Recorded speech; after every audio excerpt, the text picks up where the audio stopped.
नमस्कार, आप देख रहे हैं ग्रीन लाइन न्यूज़ और अभी हम लोग डंडई प्रखंड के तसरार गांव में उपस्थित हैं आइडियल पब्लिक स्कूल। जैसा कि अजी आज हम लोग जहां उपस्थित हैं, इस स्कूल का जो व्यवस्था है, जो प्ले ग्राउंड है, जो बच्चे लोग यहां कर जो शिक्षा लेते हैं, जो पढ़ते हैं, उन लोग के बारे में आज हम लोग जानकारी लेंगे। जी, इस स्कूल के बच्चे लोग जो होते हैं कंपटीशन में काफ़ी भाग लेते हैं और कहीं ना कहीं वो सक्सेस होते हैं, काफ़ी विद्यालय को सील भी प्राप्त है। सबसे पहले सर मैं आपको धन्यवाद करना चाहता हूँ इस इंटरव्यू के लिए। और सबसे बड़ी चीज़ ये कि पिछड़े हुए इलाके के इस विद्यालय पर लगभग कोई भी पत्रकार लोग या न्यूज़ चैनल वाले ध्यान नहीं देते हैं। सबसे फर्स्ट ये चीज़ कि मैं उसके लिए धन्यवाद देना चाहता हूँ आपको कि आप मतलब अपनी नज़र को इतना दूर तक फैलाएं कि इस पिछड़े हुए इलाके में भी और इस विद्यालय तक भी पहुँचे। इसके लिए बहुत बहुत शुक्रिया आपका। मैं बताना ये चाह रहा हूँ कि बच्चा लोग जो पढ़ाई करता है यहाँ पे, मैं एक एक बच्चा पर फोकस दे करके बहुत ही स्ट्रगल के साथ उन लोगों को मैं आगे तक बढ़ाता हूँ। यहाँ तक कि मैं अपना क्लास में जो है कि लिमिट सीट रखा हूँ। सरकार का ऐसे नियम है कि एक टीचर पे 40 बच्चा को रखने के लिए, लेकिन मैं उस नियम को फॉलो नहीं करता हूँ यहाँ पे, सिर्फ इसलिए कि बच्चा के फोकस मेरे ख्याल से नहीं मैं फोकस दे पा रहा था या मेरे टीचर नहीं ये कर पा रहे थे, इसलिए मैं सीट को लिमिट कर दिया हूँ। यहाँ तक कि सबसे नीचे जो क्लास रहता है नर्सरी, उसमें सिर्फ हमारा 25 बच्चा ही बैठता है और उसके बाद जितने भी उसके ऊपर जितने भी क्लास हैं सभी में एक टीचर पे 30 बच्चा को ही मैं बैठाता हूँ। यानी टीचर और स्टूडेंट का जो रेशियो है वो 30 और 1 का है। जी बिल्कुल, ये हमें बताइए, जो बीच बीच में बहुत सारे विद्यालय में जो होते हैं एग्ज़ाम होते हैं, परीक्षा होते हैं, कंपटीशन की तैयारी होती रहती है, तो बच्चे लोगों का किस हिसाब से आप तैयारी करवाते हैं? जी बहुत अच्छा ये क्वेश्चन है आपका, इसलिए कि मैं जब से स्कूल खोला हूँ, स्कूल तो पहले 2015 में ही खुला है और ये Hind educational and welfare trust के माध्यम से संचालित है। जिस ट्रस्ट का मैं खुद ही ट्रस्टी हूँ और इस ट्रस्ट के माध्यम से मैं आपको जानकारी देना चाह रहा हूँ कि 4-5 विद्यालय और भी हैं। तो इसमें ये चीज़ जो आप बताएं कंपटीशन के लिए, तो जब मैं 2017 में इस विद्यालय में आया, 14 नवंबर 2017 को जब मैं शपथ लिया इसके प्रिंसिपल के पद पे, तो उस समय से ही मैं इस बात को ठान लिया था कि विद्यालय खोलने के लिए बहुत से लोग व्यवसाय के रूप में सिर्फ मान लेते हैं, लेकिन मैं ये चीज़ चाहा था कि हमारे इलाके के जो बच्चे हैं ढंग से पढ़ाई नहीं कर पाते हैं, लेकिन मेरा जो स्कूल खोलने का मेन एक ही व्यू था कि बच्चा को ठीक से पढ़ाना। और ठीक से पढ़ाना मतलब ये कि उन लोगों को कंपटीशन में एक्सपर्ट बनाना, और ऐसा हुआ भी। लगभग 18 से 17 में मैं बना, 18 से बच्चा को कंपटीशन में भेजना शुरू किया। ये DPSC के माध्यम से हर प्रत्येक वर्ष ये टैलेंट हंट का एग्ज़ाम होता है, जिसमें बच्चा मेरा 2 बार एग्ज़ाम दिया, 18 और 19 शायद, 20 में उसके बाद तो लॉकडाउन ही लग गया है। दोनों बार बच्चा लोग जो है कि अपना जिला में करके इन लोग अच्छा स्थान लाया और शील्ड भी प्राप्त किया इन लोग और सर्टिफिकेट भी लाया। इस बीच में प्रखंड में भी एक बार बुलाया गया था, सभी हम लोग समन्वय समिति वालों की ये किए थे, उसमें भी बच्चा लोग 2 अवार्ड जीत करके लाया है।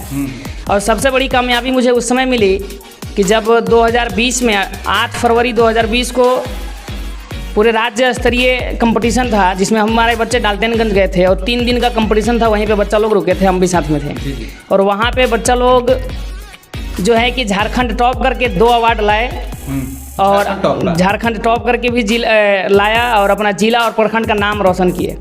सबसे बड़ी चीज़ उसमें मुझे दुख लगा था, वो इस बात का दुख लगा था कि जितने भी मीडिया लोग या चैनल लोग या पत्रकार लोग जितने भी निकाले, मेरा गांव का नाम कभी नहीं दिया उसमें।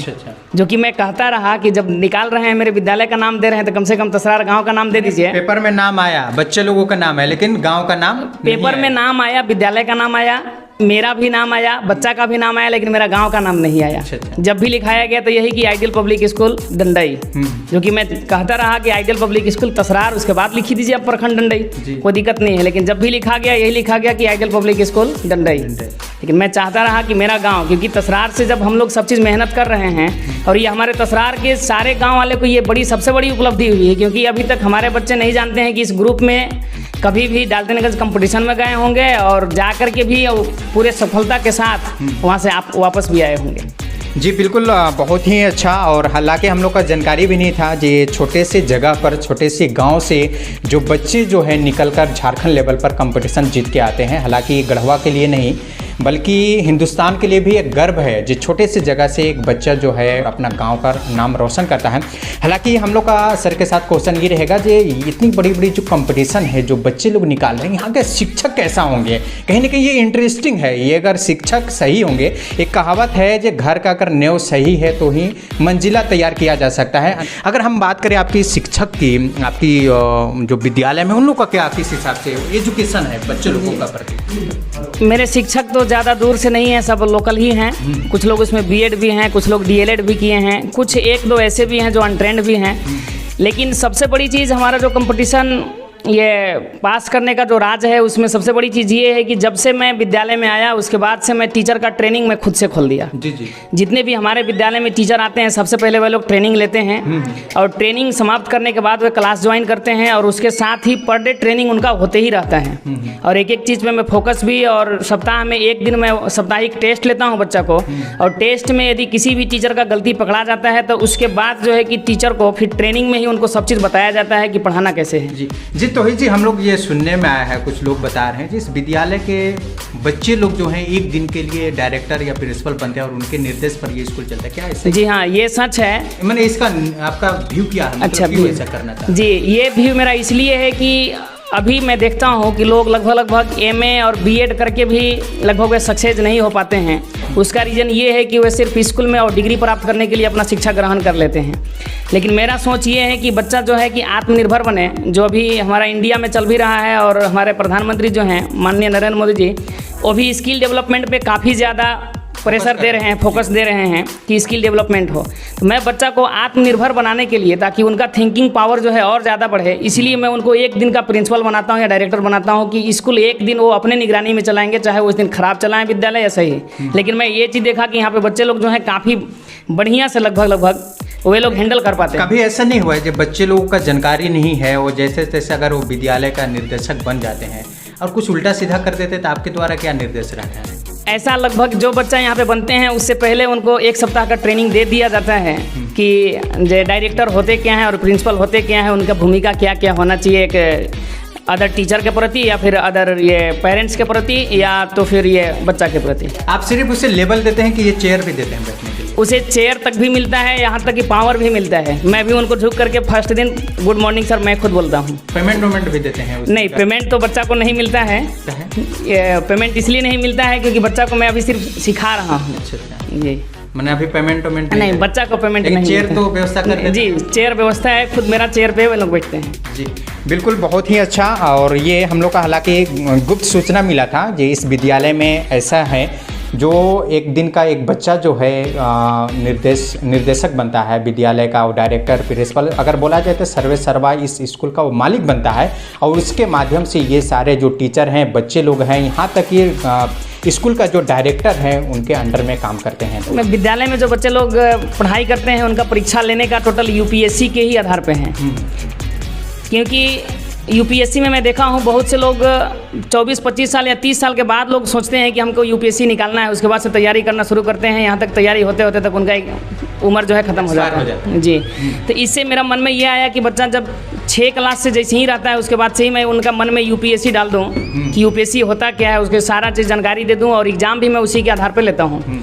यहाँ तक कि फर्स्ट में जैसे प्रीलिम्स में होता है, यहाँ पे भी मैं ओएमआर सीट पे बच्चा का एग्ज़ाम ले लेता हूँ। 2 बार ओएमआर सीट पे लेता हूँ, 2 बार यहाँ तक कि रिटेन में लेता हूँ, जैसे वहाँ पे मेंस एग्ज़ाम लिया जाता है।